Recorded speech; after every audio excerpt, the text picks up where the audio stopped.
नमस्कार दोस्तों, आज हम आपके लिए एक बहुत ही खास और एक्सक्लूसिव इंटरव्यू लेके आए हैं जो हर क्लास 9 से 12 के स्टूडेंट्स के लिए गोल्ड माइन से कम नहीं है। ये इंटरव्यू सिर्फ एग्जाम और बोर्ड्स एग्जाम्स की तैयारी करने वाले स्टूडेंट्स के लिए नहीं, बल्कि उनके साथ जो पेरेंट्स है, टीचर्स है, मेंटर्स है, गाइडर्स है, उनके लिए भी है। आज हम आपको ऐसे कुछ exam preparation strategies, motivation tips और हैक देने वाले हैं जो आपको सिर्फ एक टॉपर स्टूडेंट के पास से ही मिल सकता है। आप सोच रहे होंगे इस इंटरव्यू में ऐसा क्या यूनिक है। दोस्तों, आज मैं इंडिया की हिस्ट्री में पहली बार 3 स्पेशल लोगों को एक मंच पर लेके आया हूं। पहले, all India CBSE topper mister Sabyasachi Laskar for 2023 to 2024 CBSE class 10 boards 100% score किया है, मतलब 500 में से 500 मार्क्स। इसे कहते हैं द परफेक्ट स्कोर। दूसरे है मिस्टर दिगराज सिंह राजपूत। अगर सोशल साइंस पढ़ाने की बात आती है तो बेशक इनसे बड़ा और बेहतर विकल्प तो पूरे देश में नहीं है। एसएसटी जैसे मुश्किल कहने जाने वाले सब्जेक्ट को इतना आसान और इंटरेस्टिंग बनाना इनकी काबिलियत का परिचय है। इन्हें बच्चों से बेशुमार प्यार है और गॉडफादर ऑफ एसएसटी जैसा टाइटल इन्हें मिला है। और लास्टली मिस्टर प्रशांत किरत, अपने स्टूडेंट्स के बीच प्रशांत भैया के नाम से जाने जाते हैं। टीचर होने के साथ ये लाखों स्टूडेंट्स के मेंटर भी है। इनकी गाइडेंस में स्टूडेंट्स ने कई उपलब्धियां हासिल की है, जैसे कि जेईई एडवांस में all India rank 17, CBSE class 10 में ऑल इंडिया रैंक 1, 22 साल की उम्र में 5 बेस्ट सेलिंग बुक्स के ऑथर के साथ साथ इनके YouTube पर कुल 70 लाख से ज्यादा सब्सक्राइबर्स भी हैं। ये है आज के एडटेक एंड एजुकेशन के स्टार्स। इनसे मैं वो सवाल पूछूंगा जो हर स्टूडेंट के मन में आता है पर उसका जवाब उसे कभी मिल नहीं पाता। तो चलिए शुरुआत करते हैं आज का इंटरव्यू। शुक्रिया आप सबका आज आने के लिए।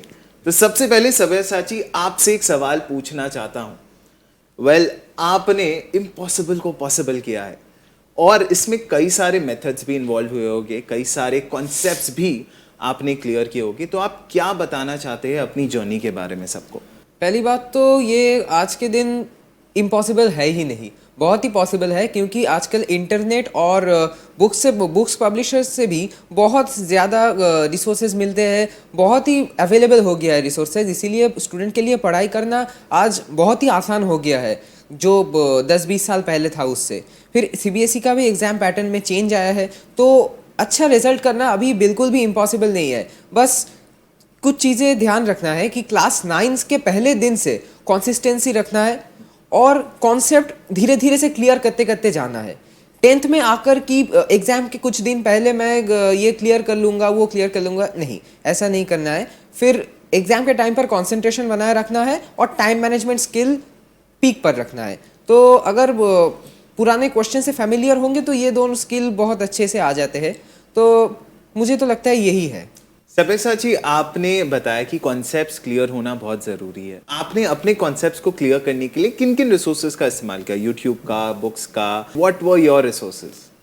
पहली बात तो मैं एनसीईआरटी को ही अपना प्राइमरी सोर्स मानता था और एनसीईआरटी ही मेरे हिसाब से बोर्ड एग्जाम के लिए प्राइमरी फोकस होना चाहिए। अब रेफरेंस बुक तो सारे सब्जेक्ट में कुछ ना कुछ तो लगता ही है।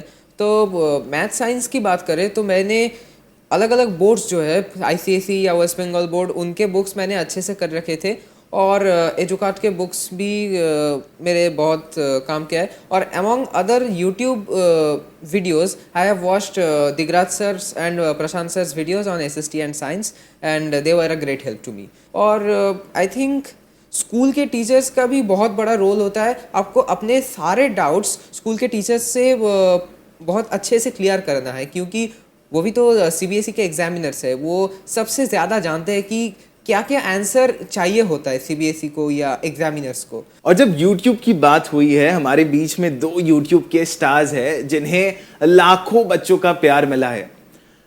आप दोनों को लीकर्स ऑफ सीबीएसई का टाइटल मिला है, ऐसा क्यों? Why leakers of CBSE? ये जो शब्द है लीकर्स, ये स्टूडेंट्स ने हमें नाम दिया है। बेसिकली इसके पीछे की कहानी ऐसी थी। हुआ क्या था कि जब बोर्ड एग्ज़ाम थे स्टूडेंट्स के, तो हम सब ने ही मैराथॉन्स ली। मैराथॉन्स में बहुत सारे स्टूडेंट्स ने उन मैराथॉन से पढ़ाई करी। 2 से 3 घंटे की मैराथॉन थी और हुआ क्या, क्योंकि हमने इतनी रिसर्च करी थी उस मैराथन को बनाने के लिए, उसके कंटेंट को बनाने के लिए, उसके क्वेश्चंस को बनाने के लिए, कि जब पेपर आया उनके बोर्ड एग्जाम का तो 80% पेपर ऑलमोस्ट उन्हीं मैराथन से सेम आया। तो जब वो पेपर खत्म हुआ तो उन्होंने प्यार से हमें नाम दिया लीकर्स। मतलब इसमें आप ऐसा कोई भी कनेक्शन नहीं बिठा सकते कि हमें पेपर मिल जाता है या फिर ये द पॉइंट बिंग कि वो जो इंटेंस रिसर्च वाली चीज़ होती है over the period of time, जो हम सीखते हैं कि कैसा पेपर आ सकता है, वही बच्चों को पढ़ाया जाता है और जब वो एग्जाम में जाते हैं तो उन्हें ऐसा लगता है कि हाँ जो पढ़ाया वही आया। तो वहाँ से ये टैग आया है। एंड आई थिंक देन तो ये टैग बिल्कुल परफेक्टली फिट होता है आप दोनों के पास in a positive way for sure. एक खबर मुझे मिली है कि 15 से 20 करोड़ तो बहुत बड़ी रकम होती है, और जब आपके पास एडटेक कंपनीज आती है 15 से 20 करोड़ का पैकेज लेकर, which is no very difficult to say no to, लेकिन आपने उसे रिजेक्ट कर कर अभी भी YouTube पर फ्री में पढ़ाने का डिसीजन लिया है, ऐसा क्यों? जब आपने इंट्रोडक्शन दिया था तो आपने एक शब्द यूज़ किया था प्रशांत भैया, जो कि स्टूडेंट बुलाते हैं। तो ये स्टूडेंट इसलिए बुलाते हैं क्योंकि स्टूडेंट सिर्फ मुझे एक टीचर नहीं समझते, वो ये समझते हैं एज अ इंस्पिरेशन। वो मोटिवेट होते हैं देख के कि हाँ हमें भी कुछ अपनी लाइफ में करना है। तो अगर उनका इंस्पिरेशन ही पैसों के लिए काम करने लगेगा तो शायद उनके माइंड में एक थॉट चला जाएगा कि नहीं दुनिया ऐसे ही चलती है। बट एज अ भैया मुझे ये प्रूव करके दिखाना था कि नहीं दुनिया ऐसे नहीं चलती, दुनिया एजुकेशन पे चलती है, आपको बेस्ट एजुकेशन लेनी है और वो पैसे से कोई रिलेशन नहीं है उसका। तो ये सोच के ऐसे ऑफर्स को ठुकराया और फिर आगे यूट्यूब पे पढ़ाया और स्टूडेंट्स पढ़ भी रहे हैं और इतना ज़्यादा प्यार कर रहे हैं। और उसी पे पैसों से ऊपर जो कमाया जाता है वो है प्यार और रिस्पेक्ट, जो कि शायद हम सभी लोग कमा रहे हैं। Well, definitely coming out as a true inspiration for millions. एक बात बताइए, जब आप YouTube पर पढ़ाते हैं एंड उसमें अलग अलग तरह के इन्वॉल्वमेंट होते हैं, टेक्निक थोड़ा अलग होता है, साथ ही साथ आप लोगों ने एडुकार्ट की जो बुक्स है उसमें भी आप लोग का काफ़ी योगदान रहा है, तो आप अपने टीचिंग मेथड्स के बारे में क्या बताना चाहते हैं? Specially what is so different from the traditional method in your teaching methods? मतलब देखो होता क्या था कि जितना अगर मैं अपनी स्टोरी बताऊं, स्कूल के टाइम पे क्या होता था कि स्टूडेंट्स को ना थोड़ा एक रटने का तरीका सिखाया जाता था कि ये है इसको रट लो। बट जब हमने उस पैटर्न को देखा तो स्कूल के अंदर ही कहीं ना कहीं लगता था कि इस चीज़ को थोड़ा तो चेंज किया जाए, थोड़ा इंटरेस्टिंग बनाया जाए जिससे कि हमें भी मज़ा आए पढ़ने में। बट हमें नहीं मिला। बट जब सब खत्म हुआ और इस एजुकेशन वाली फील्ड में आने का मौका मिला, सौभाग्य मिला, तो जब इस एजुकेशन की फील्ड में आए तो ये सोच के आए थे कि ऐसे पढ़ाएंगे कि स्टूडेंट्स को मज़ा आए, ऐसे इंटरेक्शन करेंगे कि स्टूडेंट्स को मज़ा आए। तो हमने क्या करा, डेली लाइफ एग्जाम्पल से समझाया। हमने रटाया नहीं, हमने उन्हें कहानियों से समझाया कि यार तुम्हारे एक फ्रेंड की कहानी है, तुम इसे समझ लो। तुम्हारे एक कॉन्सेप्ट को, एक साइंस के कॉन्सेप्ट को, एसएसटी के कॉन्सेप्ट को हमने ऐसे समझाया जो कि एक डेली लाइफ है। तो एक स्टूडेंट भी रिलेट करता था, अपने दोस्तों को बताता था, उससे उसका रिवीजन भी हो जाता था। काफ़ी हद तक जो प्रशांत सर ने बताया चीज़ें वैसी ही चली हैं। क्या होता है ना कि जो किताबों में लिखा है उसे अगर आप विजुअलाइज करवाने लगो क्लासेस में, तो बच्चे के लिए फिर वो क्लास नहीं रह जाती है, वो लर्निंग उसके लिए लाइफ लर्निंग हो जाती है। वो अपने चलते फिरते जीवन में कनेक्ट कर रहा है। आप इलेक्शंस के बारे में किताबों में पढ़ा रहे हैं, उसको अगर आप रियल लाइफ में जो हो रहा है उससे कनेक्ट करवाते हैं तो बच्चे बेहतर कनेक्ट कर पाते हैं। अब फिर यही चीज़ जब हम अपनी किताबों में इनकॉर्पोरेट करने की कोशिश करते हैं तो वो फ्लो चार्ट्स हो सकते हैं, डायग्राम्स हो सकते हैं, उनके थ्रू उसको और इनकॉर्पोरेटिव बनाया जाता है ताकि बच्चा कनेक्ट कर पाए बेहतर तरीके से। एंड इसी तरह एजुकेशन बोरिंग नहीं होता है, एजुकेशन फन बन जाता है, जिससे डेफिनेटली हर एक बच्चा का इंटरेस्ट काफ़ी बढ़ जाता है। And I think that's a very beautiful way to go ahead with teaching. Digraj sir, एक बहुत ही इंपॉर्टेंट सवाल। एज अ चाइल्ड मुझे ना एसएसटी थोड़ी सी बोरिंग ज़्यादा लगती थी। 20 से ज़्यादा चैप्टर्स है एंड उतना इंटरेस्ट नहीं आता था। माना जाता है कि थोड़ा लर्निंग बेस्ड सब्जेक्ट है। तो आप इस सब्जेक्ट को कैसे इंटरेस्टिंग बनाते हैं? साथ ही साथ प्रशांत सर, आप कैसे साइंस को इतना इंटरेस्टिंग बनाते हैं? Please I want to know. तो जैसे आपने बताया ना, एज ए चाइल्ड वो सब्जेक्ट के साथ में जो नॉस्टैल्जिया जुड़ा वो ऐसा है कि बहुत रटना पड़ता था वो सारी चीज़ें। तो एज ए चाइल्ड मुझे सिर्फ एसएसटी पसंद आता था, तो the credit goes to my teacher also.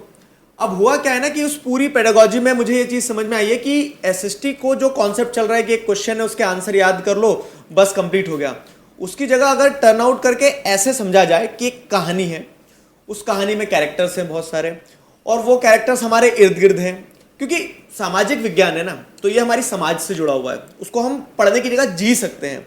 और वही चीज़ पे फोकस करते हुए आई स्टिल रिमेंबर कि पहले ऑनलाइन मैथ्स और साइंस को बहुत इंपॉर्टेंस के साथ पढ़ाया जाता था, काफ़ी सारे लेक्चर्स भी अवेलेबल होते थे। And I still recall and remember कि I was the first teacher जो कॉम्प्रिहेंसिवली जिसने यूट्यूब पे पढ़ाना शुरू किया सोशल साइंस। और हुआ ये कि टेक्निक थोड़ी ऐसी थी कि जहाँ पे बहुत ज़्यादा मैं स्टोरीज बना के कॉन्सेप्ट्स को ब्रेक डाउन करके देता था, बजाय उसके कि सिर्फ रटना है, ये क्वेश्चन है, आंसर है। तो बच्चों को पसंद आना शुरू हुआ और फिर वहाँ से चीज़ें चलती चलेगी। और जो साइंस की बात है, तो आज भी अगर मैं कोई लेक्चर लेने जाता हूँ ना, तो उससे पहले मैं एक एक्सरसाइज ज़रूर करता हूँ, जो कि है कि ये समझना कि इस कॉन्सेप्ट को मैं स्टूडेंट को कैसे समझाऊंगा। That is the thing. मतलब मैं ये सोचता हूँ कि किस तरीके से उन्हें आसान वे में हम समझा सकते हैं, चाहे वो स्टोरी फॉर्मेट हो, चाहे वो कुछ निमोनिक्स हो, चाहे कुछ भी हो, बट एक आसान तरीका जिससे कि उन्हें बहुत मज़ा आए, इंटरेस्टिंग लगे। क्योंकि हो क्या रहा है ना, अगर आप देखोगे आज के टाइम पे जो टाइम स्पैन हो गया है, फोकस स्पैन हो गया है, वो ऑलरेडी बहुत कम हो गया है। एक इंसान 1 घंटे फोकस नहीं कर पाता, और हम चाहते हैं कि एक लेक्चर देखे एक स्टूडेंट जो कि 1 से 2 घंटे का है। अगर वो इंटरेस्टिंग नहीं होगा तो वो कैसे देख पाएगा। इस वजह से बहुत सारे निमोनिक्स को यूज़ करते हैं, बहुत सारे नेम्स जो कि वो बहुत फेमिलियर हैं, जैसे रिएक्शंस को समझाते हैं। तो that is the thing. And जब पूरी दुनिया बदल रही है, वक्त के साथ साथ टीचिंग मेथड भी तो बदलना चाहिए। बिल्कुल बिल्कुल। सभ्यसा जी, लिटरली 10,000 से ज़्यादा क्वेरीज आई है हमारे पास, जहाँ पर स्टूडेंट्स ने पूछा है कि अरे ये तो बता दो कि एनसीईआरटी के अलावा आपने कौन कौन से बुक्स का रेफरेंस लिया। अगर आप सब्जेक्ट वाइज बताना चाहे कि which books did you refer to prepare for your boards. पहली बात तो ये है कि एनसीईआरटी ही हमेशा मेन फोकस रहना चाहिए। एनसीईआरटी के बुक्स बहुत अच्छे से पढ़ने चाहिए, क्योंकि क्वेश्चन जो होते हैं कि रेफरेंस बुक में कुछ एक्स्ट्रा टिटबिट्स, एक्स्ट्रा इन्फॉर्मेशन दिया जाता है, तो सीबीएसई का ये रूल ही है कि एनसीईआरटी के अलावा इन्फॉर्मेशन बेस्ड क्वेश्चन नहीं आएगा। हाँ, कॉम्पिटेंसी बेस्ड क्वेश्चन में तुम्हारा नॉलेज कुछ टेस्टिंग होगा, लेकिन इन्फॉर्मेशन वाला जो क्वेश्चन है सारे एनसीईआरटी से ही आएंगे। तो मेरा मेन जो रेफरेंस थे वो थे अलग अलग बोर्ड के बुक्स, सेकेंडरी लेवल के अलग अलग बोर्ड के बुक्स, वो मैंने अच्छे से पढ़े थे, स्पेशली वेस्ट बंगाल बोर्ड का मैथ्स बुक।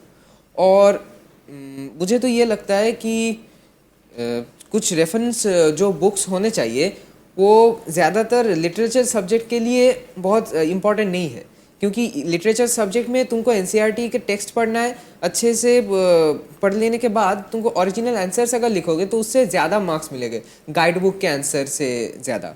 तो वो बात है। और एसएसटी में I think NCERT is ultimate.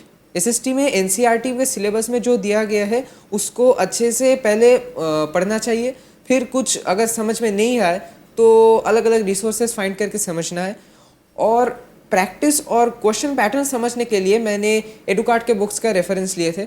एडुकार्ट के एसएसटी इंग्लिश और जो लिटरेचर सब्जेक्ट्स के जो बुक होते हैं और जो सैम्पल पेपर्स होते हैं, एडुकार्ट के सैम्पल पेपर का भी बुक होता है, तो वो बुक्स मेरे काफ़ी हेल्प में आए हैं। तो आपने एजुकार्ट बुक्स का भी नाम लिया, why only Educart books? I think Educart के जो बुक्स होते हैं वो like they are very reliable. उसमें जो पैटर्न होते हैं, सीबीएसई का पैटर्न जो दिया जाता है ऑफिशियली, एडुकार्ट के सारे जो बुक्स होते हैं ज़्यादातर उसके अलाइंड ही होते हैं। चाहे एडुकार्ट की जो सैम्पल पेपर्स हो या फिर रेफरेंस बुक्स हो, रिविजन वाले बुक्स, तो उससे प्रिपरेशन का जो last minute revision, specially for the last minute revision, I think Educart books are really beneficial and for practising the questions.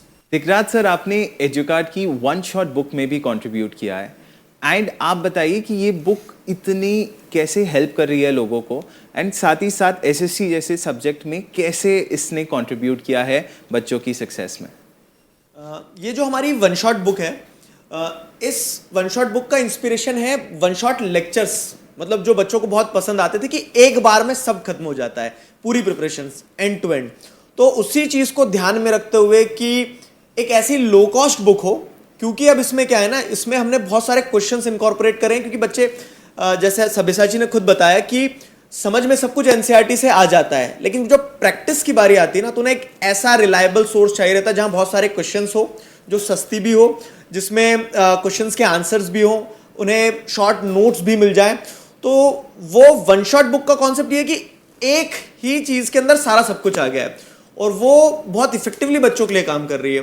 तो उस चीज़ को जब हमने इनकॉर्पोरेट किया ना, तो उससे काफ़ी सारे बच्चों को मदद मिली है और हमें भी बहुत सारा प्यार मिला है, उस प्रोडक्ट को बहुत सारा प्यार मिला है। जब इस बुक को लॉन्च करा था हमने लास्ट ईयर, उससे पहले बहुत रिसर्च करी और हमेशा से ना एक एम था, क्योंकि बुक्स जो थी वो बहुत एक्सपेंसिव आ रही थी, सब स्टूडेंट्स नहीं अफोर्ड कर पाते। बहुत बड़ी रियलिटी है इंडिया के अंदर कि अगर हम एक बुक लॉन्च करते हैं महंगी किताब तो हर कोई अफोर्ड नहीं कर पाता। बट हमारा ये एम था कि हम उस एक ऐसी बुक बनाएं जिसको कि हम हर एक घर हर एक गांव तक पहुंचा पाएँ। तो इसी प्रोजेक्ट को हमने नाम दिया वन शॉट, जिसमें कि हम इतने रिसर्च करके इतने इंपॉर्टेंट क्वेश्चंस को डालें, उसके साथ साथ उसकी कॉस्ट हम ऐसी रखें जो कि शहर का बच्चा भी अफोर्ड कर पाए, गांव का बच्चा भी अफोर्ड कर पाए। और आज जब हम देखते हैं कि गांव के स्टूडेंट्स उससे पढ़ रहे हैं और एग्ज़ाम में इतने अच्छे मार्क्स लेकर आ रहे हैं, तो वो हमारी जीत है और वो बेस्ट सेलर जा रही है, ये सबसे इंपॉर्टेंट चीज़ है। बिल्कुल। वेल, जब आप YouTube पर लाइव सेशन करते हैं 2 लाख से भी ज़्यादा बच्चे आपको देखते हैं, एंड एग्ज़ाम्स के पहले 24 घंटे पहले अगर देखें तो 10 लाख बच्चे आपके वीडियोस को एज रेफरेंस यूज़ करते हैं, तो how do you take this responsibility head and how do you cater to it? सबसे पहले तो वी आर रियली ग्रेटफुल कि इतने स्टूडेंट हम पे ट्रस्ट करते हैं। हमने एक ट्रस्ट जीता है कि जितने स्टूडेंट्स बोर्ड एग्ज़ाम देने जाते हैं उसके हाफ स्टूडेंट हमारे वीडियोस को देख के जा रहे हैं, मैराथन्स को देखकर जा रहे हैं। बट उसके साथ साथ एक रिस्पॉन्सिबिलिटी भी आ जाती है कि जो हम उन्हें पढ़ा रहे हैं वो एग्ज़ाम में भी आना चाहिए और वो कंटेंट बहुत अच्छा होना चाहिए। तो एक रिस्पॉन्सिबिलिटी होती है। हाँ, जब वो लाइव हम ले रहे होते हैं तो उस टाइम पे एक बहुत अलग कंडीशन होती है, थोड़ा सा नर्वसनेस भी लग रहा होता है, इतने स्टूडेंट्स को एक साथ पढ़ाना है, बट बहुत ज़्यादा मज़ा भी आता है क्योंकि स्टूडेंट्स का रिएक्शन, एवरीथिंग, वो जो दिन था, वो जो हमारे सेशंस थे, वो आज भी याद हैं, बहुत इंटरेस्टिंग थे। एंड आई स्टिल रिमेंबर कि जैसे 10-10:30 बजे बच्चे को एग्ज़ाम देने जाना होता है, तो सुबह 5 बजे 4 बजे हमारे सेशंस होते थे और लाखों बच्चे वेट कर रहे हैं कि हाँ अब क्लास स्टार्ट होने वाली है। और जैसे ही सेशन कंप्लीट होता था तो जैसे 20 लाख के अराउंड बच्चे एग्ज़ाम देते हैं सीबीएसई क्लास 10 बोर्ड का, तो वीडियो ख़त्म होते ही हमें पता चलता है कि 10 लाख व्यू है उस पर। दैट मीन्स कि हर 2 में से एक बच्चा वो सेशन देख के एग्ज़ाम देने गया।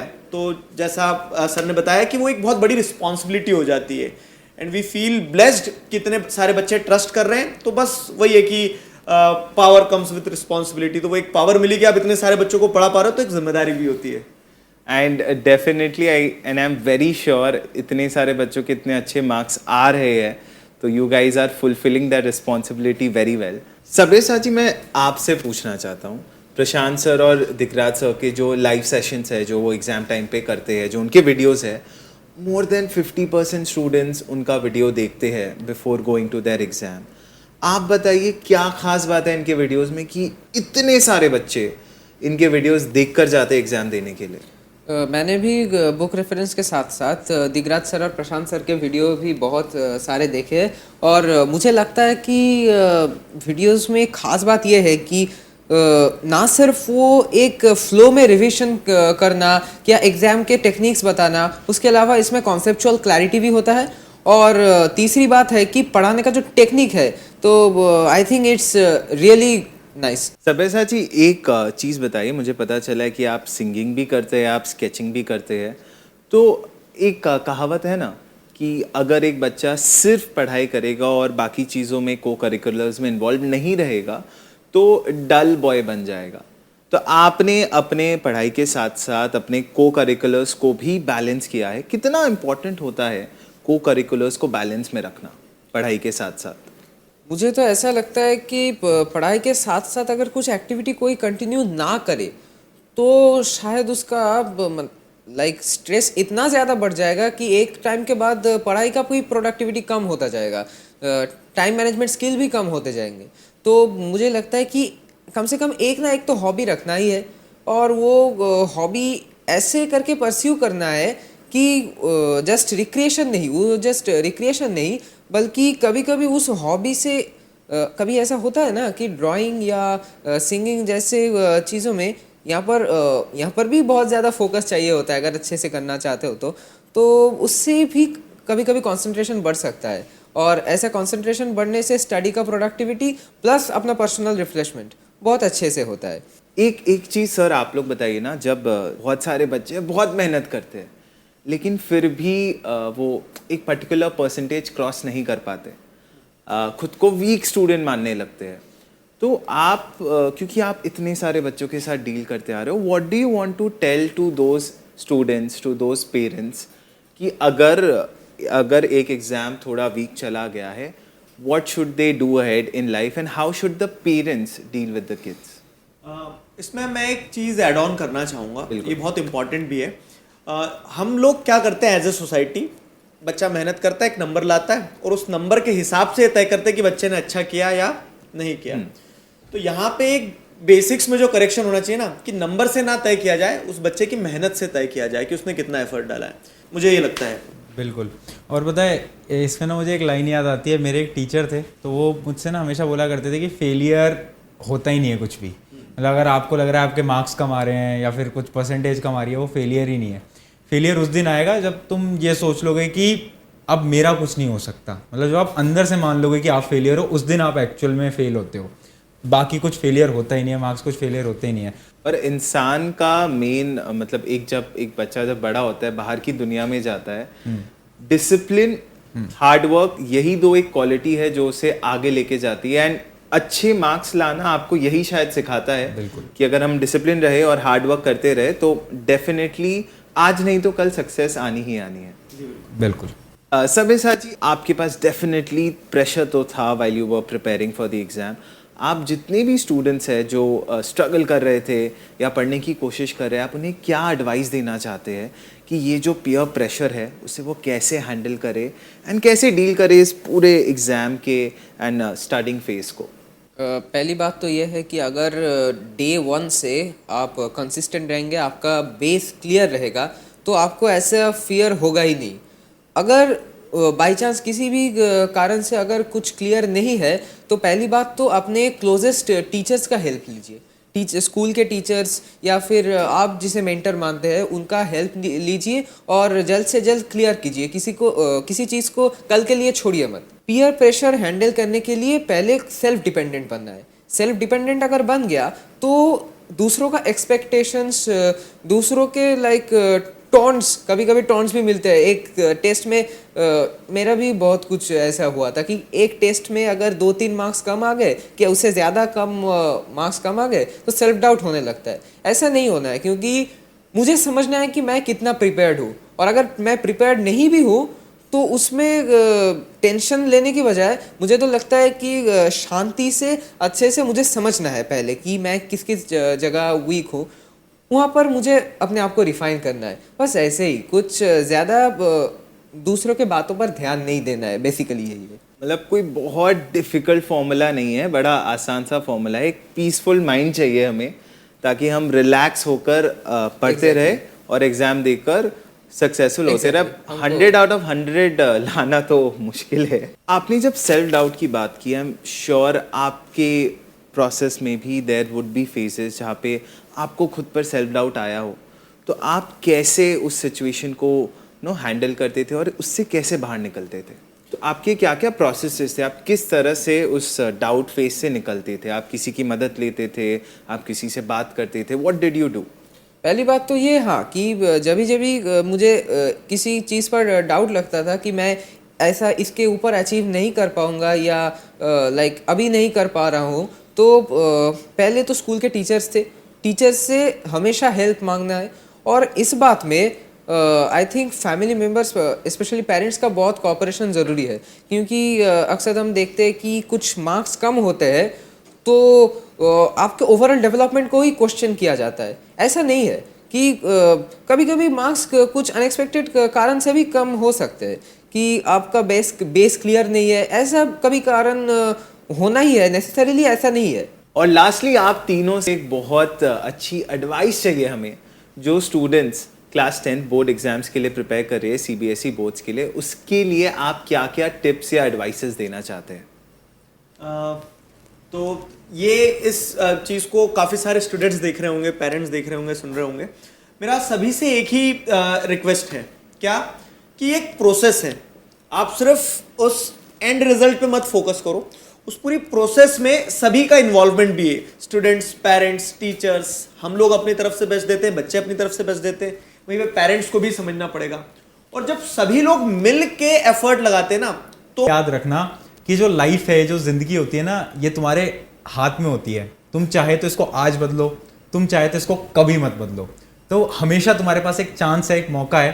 तो अगर तुम अब भी मेहनत करते हो, चाहे कितना भी टाइम बचा है, फर्क नहीं पड़ता, अभी से मेहनत करना स्टार्ट करते हो, चीज़ें हो जाएंगी। बट अगर अभी भी ये सोचते रह जाओगे कि नहीं यार नहीं हो पाएगा, नहीं हो पाएगा, तो वो सच में नहीं हो पाएगा। मुझे तो बस कुछ ही बात करनी है कि पहली चीज़ तो ये कुछ सब्जेक्ट में अगर एक बार मार्क्स कम आए थोड़े से, तो हमें ऐसा जनरल तरीके से नहीं सोचना है कि मैं इस सब्जेक्ट में वीक हूँ, मैं उस सब्जेक्ट में वीक हूँ। ऐसा नहीं। आप अगर क्वेश्चन देखकर आप अगर क्वेश्चन का इंटेंट समझ पा रहे हो, तो मतलब तुम्हारा वो सब्जेक्ट तैयार ही है, बस तुम्हें टेक्निक सीखना है। तो हमको प्रिसाइजली कुछ इश्यूज एड्रेस करना है, बल्कि ऐसा कहने कि ये इस सब्जेक्ट में वीक है, मैं उस सब्जेक्ट में वीक हूँ, ऐसा नहीं कहना है। बस प्रॉब्लम समझना है और स्पेसिफिकली एड्रेस करना है। Thank you so much everyone. I am sure आपको इस इंटरव्यू से बहुत कुछ सीखने को मिला एंड आपके जितने भी सवाल है उसके आंसर्स आपको मिल गए, चाहे वो सवाल एजुकेशन से रिलेटेड हो या बोर्ड्स एग्जाम से रिलेटेड हो। एक बैलेंस लाइफ का असली मंत्र यही है कि हम एजुकेशन के साथ साथ अपनी हॉबीज को भी बैलेंस में रखें।